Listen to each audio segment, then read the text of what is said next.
Welcome to EduPlanet 21's 10-Minute Tuesdays. These are conversations with experts in education. My name is Claire Koop-Scott, and I work with the professional development at EduPlanet 21. So today I'm lucky enough to be joined by Carol Tomlinson. She's one of the world-renowned experts in differentiation, lifelong educator, and just overall fun person to speak to. So Carol, thanks so much for joining me today. I'm delighted to be here, and I think Claire Koop-Scott's a pretty fun person to talk to as well. So, Carol, there's lots of things you and I could talk about today, but what I'd really like to focus on is differentiation and curriculum. Could we start with a definition? Can you share your definition of curriculum? Well, my simple definition of curriculum is what we teach and what we ask students to learn, and I think we should, sort of start at that point. But I think curriculum is a design plan to help students make meaning and make sense out of the disciplines and out of the world around them and out of themselves.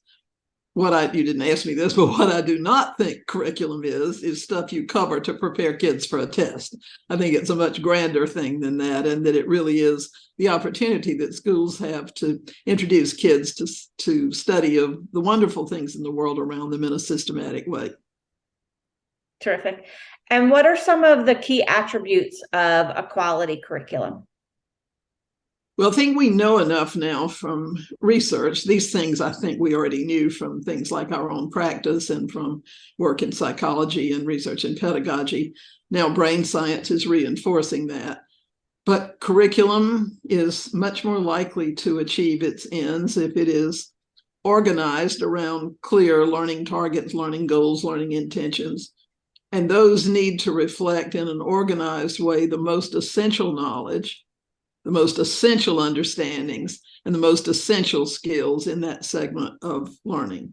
If we don't trim it down a little bit to what's most essential, then we find ourselves chasing ourselves all the way down the pike from the first day of school till the last, and hardly can breathe when we get there.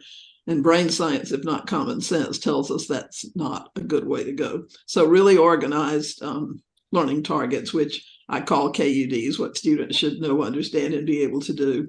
It's exactly what Wiggins and McTighe call essential knowledge, essential understandings, and essential skills. And then I think curriculum has to engage learners. If it doesn't catch their brains, as one person said, it's like throwing marshmallows at a window and at their faces and calling it dinner. Just doesn't stick. They sit in the classroom, but it doesn't stick. So I think we have to have curriculum with a plan for engagement. And I think we have to have curriculum that we plan to ensure student understanding of what they're learning. Once again, we've seen this in our own classes, but brain research explains to us that if students don't understand what they're learning, they can't remember it, they can't retrieve it, they can't apply it, they can't transfer it. And so understanding. And by the way, that engagement and understanding thing, I think, create the kind of satisfaction and joy and curiosity that we hope learning will be. The other thing that I add to this, which I have come to feel is really important in recent years looking, is that we need to teach up. We need to design curriculum that would be alive and vibrant and exciting and frustrating and confounding, but alluring to our most school-like kids, the ones that like being in school and that make good grades or don't make good grades, but they learn because learning is wonderful. We deny that to a lot of students now because we decide they can't do those things. I think we ought to start teaching with our plans with that kind of robust curriculum and then scaffold up to help other students reach there. In other words, teaching up is the opposite of teaching down to people that we believe can't do the teaching up stuff. I think we have plenty of evidence that they can, and that we are much better in what we do if we design curriculum in that way. So, I mean, typically, I think most educators teach for the middle, right? And then they might add something to differentiate up and differentiate down. But what you're suggesting, again, is that teaching up is starting with how do you engage, your most advanced learners and then adapt from there. Am I understanding that correctly? Yes, if you're teaching advanced learners like they deserve to be taught, not just giving them more stuff and faster stuff and harder stuff, that's not anything but learning that would challenge their minds and engage their minds. And, interestingly, our minds are not all that different. And so if we did things that were really compelling for those students and opened the doors and said, you know what, I bet other kids can do compelling things too, and supported them in doing that, that would work much better.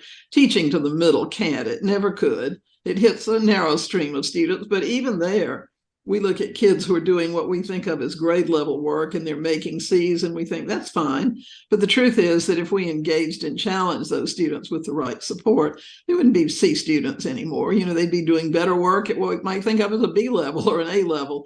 So I think it has a lot to do with work of people like Carol Dweck with a growth mindset, but things that we just know about ourselves in general. When people pay us the compliment of thinking we're capable, we suddenly look more capable and we're more interested in what we're trying to do. So I know you have tons of stories, either from your own teaching or from working with lots of teachers. Can you give me an example of where you saw a teacher really effectively do that, where they taught up and, made that shift from teaching to the middle? One person, there are many of them that come to mind for me, and from preschool through high school, but the one that popped into my mind right then is a former colleague of mine when I was teaching in Warrenton, Virginia, in middle school for 21 years, and he taught at the high school. And his sense of it was that he was teaching science because of the love of science and wanting to share that with other people. And so from the beginning, he had a room full of resources, including animals of various kinds, not dead ones, but very alive ones, and invited his students in to think with him about what questions were important in what they were studying and to find out information about those, and ultimately to design experiments and then figure out what it took to enact those experiments, and analyzing what they got and figuring out where they were off track and on track. And the kids in his classes will tell you that those were the best years they ever had in school. They worked together. There was a lot of conversation back and forth.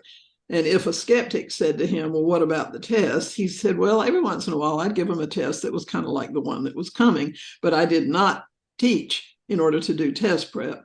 I taught kids for helping them learn what it means to do science, to be science, to understand science.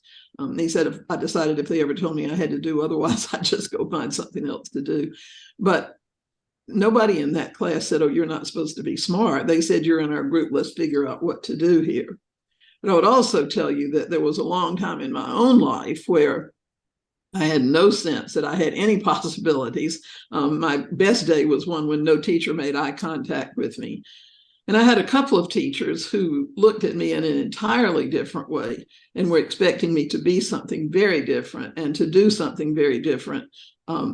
And it revolutionized who I was for the rest of my life. And I was fortunate. I could share many instances of that with you. I think that's just a human thing. When people look at us and see things that we can't see as possibilities and move forward on that, it lifts us up every time. So kind of my last question is just like making that connection. So where, there are different curriculum frameworks that people use. Most often our customers use Understanding by Design, but kind of where does that differentiation come in when you're designing your curriculum, when you're designing your courses, your units, your lessons? Where does that come in? Well, that's a really great question, Claire, because most frameworks, if they do anything about differentiation, just have a box, are you differentiating? And they might have a little square that you're supposed to fill in so you can say materials, and that's it. That's the end of that. I think the curriculum has to expect differentiation, and that means several things. It means that there has to be enough time for flexibility. I think the curriculum needs to expect and coach teachers to build in what I call highways and exit ramps, times that we're all together in the class doing roughly the same thing, even though a teacher can differentiate a lot, even while he or she's presenting. But also exit ramps, times when kids get off that highway, which sometimes feels like a treadmill, and can do the things that they need to do to patch holes, to move ahead, to attach things to their own interests. And if a curriculum is just, here's what you have to cover, and you have less time than there is in the world to do it, then we don't get anywhere. So I think a curriculum has to anticipate that, a framework, make space for it, show people how to do it, and support the doing of it. That is possible with understanding by design for a variety of reasons, but because Wiggins and McTighe understand both curriculum and instruction, because they've done some work themselves on ways that you can think about making room for more students, and because they are insisting, which can't insist too much, but guiding us to use big ideas, which can be relevant to should be relevant to all of the kids in your class, should have life connections and that kind of thing. And because they are expecting that the real outcomes are performance, not just repetition. So I think there's plenty of room in that, although there are lots of things that we still have to make the decisions on ourselves. Mm-hmm. Great. Well, Carol, I think we actually kept it close to 10 minutes. I know you and I thought that was good for me. That's fine. I know we both thought that might be a challenge. But I, look forward to having future conversation with you. I want to remind our listeners that Carol has a full EduPlanet Professional Learning Institute on differentiation. Curriculum is just one of the courses in that institute. There's lots of information. It's a great way for teams of teachers to get together and learn about differentiation and put things right into practice. So I'll make sure there's a link to that in the notes for this 10-Minute Tuesday. Carol has also recently published 2 books. One is called, and I'm going to read from it so I get it right, Everybody's Classroom, Differentiating for the Shared and Unique Needs of Diverse Students. She also released So Each May Soar, The Principles and Practices of Learner-Centered Classrooms. And she recently released a second edition of Leading and Managing a Differentiated Classroom. So those are all great resources to you, the Institute, as well as her books. So hopefully you learned something today, but you deepen your learning with her as well. So Carol, thanks so much for joining me today. Thanks very much for the opportunity. It's always a pleasure to be with you.